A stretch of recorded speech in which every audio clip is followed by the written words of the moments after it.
Hello, everyone. Today's episode is part of the mini-series RCG Founders, Education Leadership, and Legacy. We are here with our co-host, Kim Ennis, the General Manager of Results Coaching Global. Thank you so much for joining us here at the Solution Tree Studio. Hi, Prisma, and hi, everyone. Thrilled to be here. Thank you so much for having me today on your podcast. Of course, we are always glad to have you here, and it's exciting to yet again talk to another of our co-founders from RCG. So we are excited to talk with another Results Coaching Global founder. Today is Vicki Deering. Ms. Deering will share with us the impact of professional development through her journey towards education leadership, as well as her experience with Results Coaching Global. We'd like to share some information about her before we get started with the interview. Vicki Deering has spent her entire career and the majority of her life in education. She has been a teacher, administrator, and a principal, leading a school to a National Blue Ribbon School of Excellence. She began working with coaching when she served as a principal and then stepped into a broader world of leadership coaching when she joined her Results Coaching Global colleagues. Vicki has been a co-author for both of the RCG books. She holds a master's level of credentials with the International Coaching Federation and is a lead instructor with RCG. Well, we're excited to hear about that and so much more that she has in store for us. With us today, Results Coaching Global founder, Vicki Deering. Thank you so much for joining us for this episode. Oh, it is just my pleasure to be here with both of you. I'm excited to be in this conversation with you. Great. We'd love to learn more about you and just talking about your educational journey. So if you don't mind, just to start things off, how did you just start in education? How did your journey begin with teaching and onto administration? Okay, thank you, Kim. I'm going to just put a little bit of a precursor in there. I'm not used to talking about myself. I'm used to giving people the space to talk about themselves. So don't let me go too far in this. I believe, honestly, that my journey in education has been divinely inspired and really guided, because if you look back and you see me as a college student, I'm dating my future husband. I joined a social sorority, and so studying was not at the top of my list at that time. I remember sitting in a methods course towards the end of my undergraduate work and listening to some of the people in the room talking about that there were no jobs for teachers at that time. So think about today, we need teachers. In 1967, at that time, by the way, I had black hair. In 1967, there were no jobs for teachers. And I'm sitting in that class thinking, oh, goodness, I'm not at the top of the list. And I wonder how that's going to be for me. And yet, when it was time for my student teaching, and this is what I'm talking about in being divine inspired, I went to a fabulous school. I had a fabulous teacher that worked with me, and I fell in love with teaching. I would think about, how can I make this be exciting for the kids so that they're going to want to learn? Because I knew what it was like if it wasn't easy for me to learn. And it just so happened that the principal of that school became the lead of personnel for the district. I don't know if it had anything to do with it or not, but I got a job before I finished my student teaching. So, again, I felt pretty divinely inspired and guided, and started teaching first grade at another school. I love the principal there. I love the teachers there. And by the way, I love the students. And I taught first grade there, second grade there, third grade there, before I left to have our child, who's now a grown man, our son. Through all of it, I loved it. And I missed it when I was at home with the baby boy. I stayed home for a year. At that time, teachers could be gone on maternity leave for 2 years, be guaranteed a job when they came back. Those times have changed. And so I really thought I was going to go back to the same school, but I didn't. I went to another school in a lovely area and taught there and had lots of experiences. And I was asked at that time to move into teaching gifted and talented. First time I turned him down. Second time I said, okay. I turned him down because I already had my room set up for the year. And you just, for the beginning of school, and you can't just tear all that down. So I began teaching gifted and talented. I knew nothing about it. Now remember, divine inspiration. At the end of that year, my husband and I moved our family with our little boy to the Dallas area. And there was a teacher at the school where I was, this was in Amarillo, whose husband was moving into the superintendent's role in a district in the Dallas area. Duncanville is the name. Well, I didn't know the man. And she had said, you need to talk to my husband. Maybe that would be a place that you would want to work. So my husband and I were in a house of looking, we were trying to find a house to maybe live there. And in walks this man. I think he's the builder. So I'm just talking to him. He's the superintendent. He hires me there. Wow. And I remember saying, are you sure? Are you sure? When I got in the car, my husband said, you don't say, are you sure, when someone offers you a job? So I got a job right away. And I taught fifth grade in a school. If you fast forward a few years, I became the principal at that school. But at that time, it was open concept. I didn't know about open concept, still don't, and was there for a couple of years. And then I was asked to lead the gifted and talented program for that district. And so the message I want to make to people that are listening is I really do believe that it was divine inspiration that got me into teaching. I love it. I still love it. I never wanted to leave the classroom. I asked for them, when they asked me to leave, to go into administration at the very first level. It was like, are you sure? Can I go back? Because I loved it. Well, that opened the door for me to get training in gifted ed if I was going to lead it. That opened the door for me to get my master's, which I had never intended to. And by the way, I've got like a 4 point, maybe I have 1B in my graduate work, because trust me, I was not at the top of my list in the undergraduate work. And as soon as I got my mid-management, I was asked to take on a school where the principal was not going to be there anymore. And that was the school where I had taught before. So there's a theme of being asked, not knowing what I was doing. And I'm going to stop talking here in a minute, but I do want to share this. When I became a principal, I had no idea how to lead others. And I can remember sitting in my office with the door closed thinking, I don't know what I'm doing. What should I do? How should I be?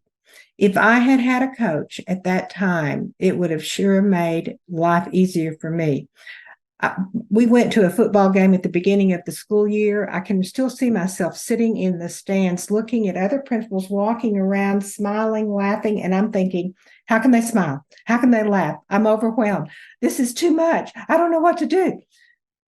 So that's part of the theme of, really coaching other school leaders. So I'll stop talking now. I love that story. And thank you so much, Vicki, for sharing that. I think it's so relatable. So many of us start off early in our careers and not quite sure where we're going or where we'll end up, but that there's a divine intervention that helps to push us through and get us to where we're going. So you talked a bit about your beginning in education and on to being a principal. How did it shift? What initiated your interest to coaching educators? Well, when my husband and I moved again to another district, Carrollton Farmers Branch, there was a woman in that district I'd met before because we both led gifted and talented programs. Her name's Kathy Key. You might know her. She's one of the founders. She was leading professional development at that time, and I was still over in central office and then moved over into principalship. And she really introduced me to coaching, first through cognitive coaching. And as a principal, I joined a group that asked to have permission, a pilot group. TEA, the Texas Education Agency, gave us permission for teachers that wanted to step into the coaching world to coach each other and principals would be a part of those conversations for the way that they were evaluated. So really, Kathy opened the door, introduced me to cognitive coaching. And when she left the district, then I became one of the trainers in our district at that time in cognitive coaching. So our friendship started way back, working together. And I think that's how I got interested. Now, there's more to the story, and I'll stop and let you kind of reflect on what I've just said, and then I've got more to that story. Well, one of the things that's exciting that you just said that you were actually still in the field. You were a principal still when you came into the view of before Results Coaching Global was actually created. So that's exciting to hear. All of you have that depth of education experience from being teachers, from being administrators. So you already know, you truly know what it is like to be in those positions, the hardships, all of it. Absolutely. Absolutely. And even though, there's been a lot of space in between, and I don't desire to step back into that role, I desire to support people that are in that role. There's still so many similarities because it's about your communication with your staff and with the parents and with the students, and how you motivate and inspire and how you lead people toward high results. So that's still a part of what's going on in schools today. All right. So let's look back at the beginning of Results Coaching Global. So Miss Karen gave us the insight of what inspired the idea to create this company. What brought you into Results Coaching Global? I knew the other three founders. We had met and maybe been in meetings together. I've already told you I worked with Kathy. Karen was, a rock star at professional development, so I've learned from her. Frances is such a quality leader as well in professional development, so I learned from her. So after I retired from public ed, 52 years old, I went to work for a national education company and worked for them for about between 10 and 11 years and was a senior vice president of training and implementation. So I traveled around the United States really to some of the largest school districts, maybe with the sales team, maybe with bringing trainers in to train in these districts. And so these three ladies knew what I was doing. And when the company went public, it was time for me to, sit back and relax, so to speak. Ha ha. And so I was invited by the other three founders to join them. And, I always joke with really, it would be with any of them. It would be hard for me to say no to them because I love them so much. And so I stepped in. And we jokingly say when I got my first check, it was like not very much in comparison with what I had been accustomed to. And yet I loved it and stayed. And we've made a success from the company, with the company. Because you've become pillars of, you set such a great foundation with this company. So the reward is a different sense of reward, not so much the monetary. And that's all educators. The educators are not in it for the money. It's for the evolution of how they're able to help others. Absolutely. And there's a lot of research on that as well. You want to make enough that you can pay your bills, but it's not about that. It's the joy that comes when you begin to see other people, students, adults, really see things and learn things from a different perspective. Yeah. So what was your perspective when things were moving forward, such as coming up with the title of the company and your mission? So the initial groundbreaking movements. I think Karen told you that when they started, when I joined them, it was a nonprofit, and the name was Coaching School Results, I believe, if I can remember it correctly. So when we decided that, we never had to go out for a grant or anything, people knew us and asked us to come in and work in their districts. And so a progression happened to where we decided it was time to be a for-profit. There's not anything wrong with making a living, so to speak. Okay. So that is when we looked at, we wanted to keep results. We wanted to keep coaching. So how about Results Coaching Global? That's what we came up with. Yeah.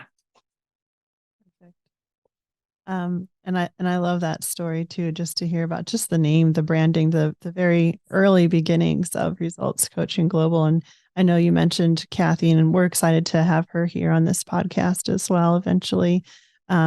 So just thinking back to our first episode with Miss Karen, she mentioned that each of the RCG founders brings their own expertise to the company. And I know that you certainly do. Can you talk just a little bit more about your contributions and your expertise and kind of your own niche here in Results Coaching Global? Let's see. It's easier when someone else says, well, here's what, but yes, I will share a few things. I think my experience in education, I think my success as both a teacher and as a principal of the four founders, I am the one that has been a principal, and I've led some schools to high levels of accomplishments. I think also my work with that national education company and my experience in working alongside the sales people and somewhat in marketing, because I'd watched and learned some things about that. And so I think that's one of the reasons that they asked me to join them. And I think they'd say they kind of like me too, Absolutely. Because we have all worked together. We are so very close, and it's been just great to have this time to work with them as well. Sure. Yeah. And I think you're right there. Just looking at your history and your experience, and you mentioned traveling around and visiting districts, that must have given such great experience to you to just be able to see big districts, small districts all around the country, and their specific needs and what's going on with them. So I'm sure, having that great perspective of not just the Texas area, but really the whole country and what K through 12 education is, can bring that to your work pretty easily. Yeah, absolutely.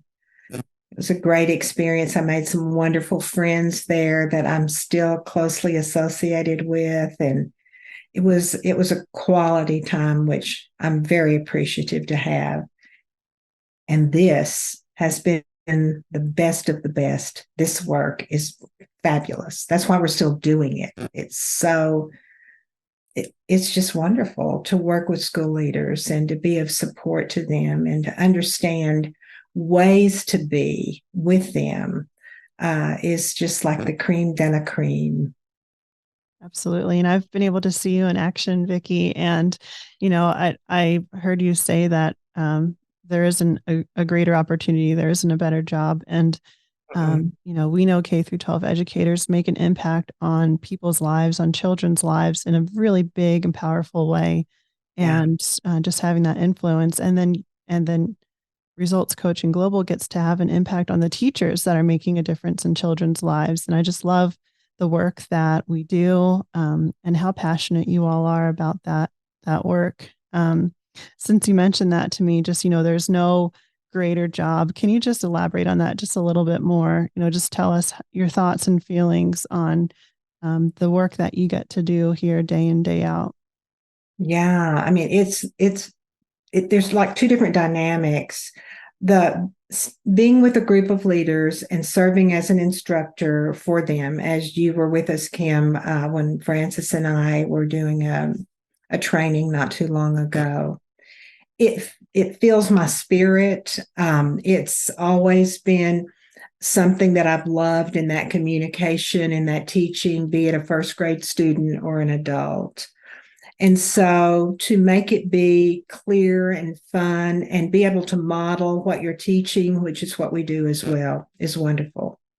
The other part of it and the fire within me to move to a master level of coaching uh, is just a goal within myself, because in sitting with, so imagine yourself, Kim, and let's just say for a minute that you and I are in a conversation, probably virtual like this, and you have the opportunity to open up and really share what's going on for you, be it sometimes people will bring and say, I'm feeling really fearful about this, or I feel anxious about it. And we work through what do you do with the anxiousness to move toward what it is you really want to accomplish in this conversation. And so it's just been a joy to sit with people in a private space and to serve as their thinking partner, never telling them what to do, not advising them, but really supporting them and letting that thinking come forward. It's kind of in there in a way, roaming around. But when you're with a coach that will serve you as your partner, clarity will come forward for you, new insights will come forward, and learning about yourself. So I have clients that I have worked with for more than 10 years, and then some that are new. And I love the diversity of being a coach and serving other leaders. That's so wonderful, that the perspective. I love that term. I don't know if it's a term or you have that within your company, thinking partners. Is that what you said? I love that term because it not just doesn't only provide the educational component of like an educator and somebody who's a professional, but you also mentioned it being a holistic approach to their individual selves as a person as well, which is not so common in a lot of professional development strategies. Yeah, yeah. Thank you for sharing that. We'd like to take credit for coming up with the term thinking partner, yet it's a part of the International Coaching Federation definition of what coaching is. And so we take that on and claim it and share it with the people. Because when we're doing training, as I mentioned just a minute ago, when Kim was with us, and this is happening all over, our intent is to work with leaders. At first, it was really focused on principals because they work with teachers who in turn work with students. So that's at the heart of what we're doing here. And then for assistant superintendents or superintendents to come in, welcome, because you have an impact on these principals as well. So, yeah, it's just this whole idea of being of support to others. And honestly, you're going to hear, I know you're going to hear Kathy Key say this because she's going to talk about the brain research, I'm sure, about if you really want to improve performance, the intent is to improve thinking. And so to be a thinking partner with someone where they're able to get clarity on their thinking really is what leads a school or a district to higher levels of performance. Wow. And that's powerful. Just speaking with you, with Miss Karen so far, it's just been so powerful to hear all of your perspectives, but also to analyze what education really is and how it actually, we even as a non-educator or non-teacher, everybody who's ever gone through school or any sort of instruction, we are still learning no matter what, or what are we doing. So the basis of what you're doing, the coaching, the training, you are essentially providing such a more depth support than people actually kind of figure out that it is.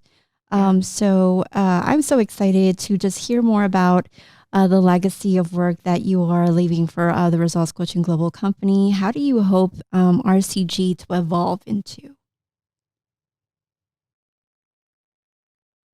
Our vision is for every principal to have a coach, to receive this training, to realize really the value to have their own coach and to be a coach leader for others.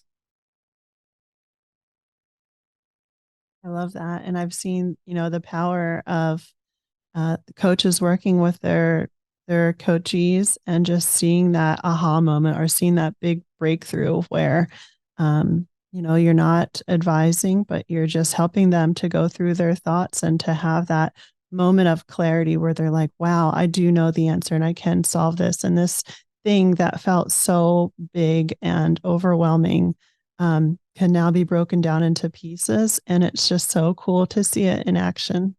Yeah. Because remember part of my story when I first became a principal, I sat in my office. I thought, I don't know what to do. I can't tell my supervisor I don't know what to do, or they'll think they've hired the wrong person. What if I'd had a coach back then? What if I'd had someone to say, well, let's just think a minute, because I think you do know what to do. What would be an ideal way to think through this? I mean, that's kind of what happens within a conversation.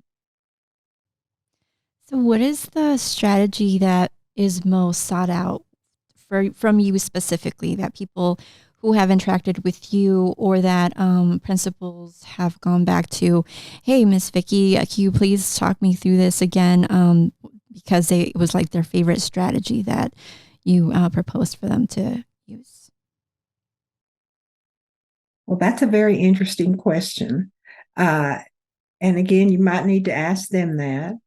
One thing I've learned, Prisma, is that be with someone and give them space. Spaciousness is such a critical thing without speaking. Really listen to them and listen not only for what they are clearly saying, but what's kind of hidden under maybe the words and the emotions, because that in and of itself, when we are able to reflect that back in a succinct manner, supports them in moving forward. So the if I'm understanding your question, the people that hire me to be their coach, no, I'm not going to tell them what to do. No, I can listen in a way that can bring forth things that they'd said that maybe they didn't even realize they'd said. So you probably need to ask them for sure, but I think that's part of it, that trusting, safe space to really open up and be honest. Yeah, I think that's so great to hear, Vicky, and thanks for sharing all of that with us. In today's busy world and, especially for educators right now and all that's going on in education, just allowing that time and that space, as you mentioned, and then just having someone that you can trust and really help work through. It's amazing what can be accomplished by just blocking out everything else that's going on and all the craziness that's going on in the world and just have that time to really focus on yourself and the issue at hand. And just the time and space is a really big one that I think that we take for granted in today's day. Absolutely. Absolutely. And would it be okay if I brag on our company right now? Would that Please be do. okay? All right. So, a lot of people will use the term I'm a coach. And many times there's not clarity on what that means. They care about someone, they want to be of support to them, and yet they may end up telling them what to do. One of the things that people learn when they go through our training, so that's what we desire, is come go through this training, and then if you want to hire us to be your coach, that's great, but we want to support you in being a coach leader for others. So what makes us different is that they not only learn about what coaching is, what it is not, we will model that for them, and then they will practice and they will get some feedback on what they're doing, so that when they leave, what they say to us is, I'm forever changed in my personal life, in the way I listen and communicate, and then in the way that I'm going to lead my people, my staff.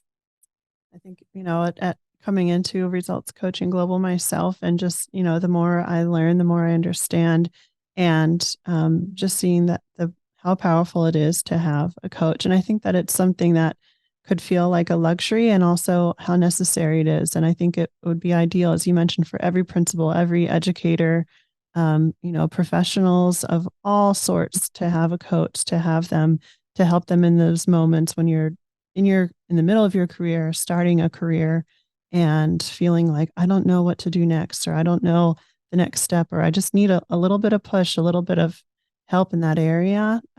It's just, it feels like maybe a luxury, but it's a necessity for so many of us to have a coach just to help through the day to day. Absolutely. I have a funny story. I have a client that I've worked with for years, and then there was a space where we weren't working together. His wife called me, and she's a counselor, by the way. She said, "Could I pay you to coach my husband?" I said, "What?" She said, "I can't coach him. Would you do it?" And I said, "Well, of course I will. I'm sure his district will support that payment as well." But I love that story, and we still work together. And she doesn't have to pay me, and she never did. I think that speaks a lot right there, to say that his wife had to call you to reach out to you because she could see it in him. And I think that's, really at the heart of it, is seeing the impact on others because of the coaching that one gets in their career, how it helps move them forward in their classroom, at home, in so many different areas. And it's just powerful work that you do. Thank you. I was thinking about this last night. I don't know if you ever saw the show Dirty Dancing, where they have that song, "I Had the Time of My Life." Of course. I feel like that is the theme song for me as it relates to my work in coaching and really working with these ladies too. Oh, I adore them all, and all of the people that are working with us. And that includes you too now as well. I love that. Having the time of your life. Mm-hmm. All right. So in closing here, Miss Vicki, if you don't mind, I think it's on all of our minds. If you could just leave us with a few words of wisdom, just something that can help us all along. Can you share that with us? Last week, I was working with a client, and he shared this with me, and I think it is so appropriate for what we've been talking about today. And it goes like this. Let me just make sure I say it right. The meaning of life is to find your gift, and the purpose of life is to give it away. And that's from Picasso, by the way. And I think it fits so much into educators and their desire to be clear and strong in their work, and to serve others, to give their gift away to others, and to elevate learning for everyone: students, teachers, parents, administrators. I think that has been the passion that has led me forward, and that divine guidance all along the way. That's such an inspiring quote too, to find your passion, to find your purpose. As you think about teachers in the classroom every day, you have to have that inspiration day in and day out to carry you through, and then to share that gift is such a great reminder. Thanks for sharing that. Welcome. Well, thank you so much for being here with us. It's been such an honor to meet you, Ms. Vicki Deering, and to learn more about your education and leadership journey as well. It's so inspiring to hear from all of our RCG founders and the dedication you have to uplift and support our educators in the field. Thank you also so much to our RCG General Manager and our co-host of this episode, Kim Ennis, for navigating this interview with me as we continue to learn more about Results Coaching Global, and also to hear from our next RCG founder. Thank you so much, Vicki. Thanks for your time today. It's been my honor to be with both of you. Thank you for inviting me. To learn more about Results Coaching Global and all that we have to offer, including seminars, webinars, coaching services, we offer our events virtually and in person. You can visit our website at resultscoachingglobal.com. And also, you can feel free to reach out to me. My email address is kim.ennis, ENNIS, at resultscoachingglobal.com. Wonderful. We also do want to remind people to go ahead and check Miss Karen Anderson's interview as well, as it aligns to what we've talked about today with Miss Vicki.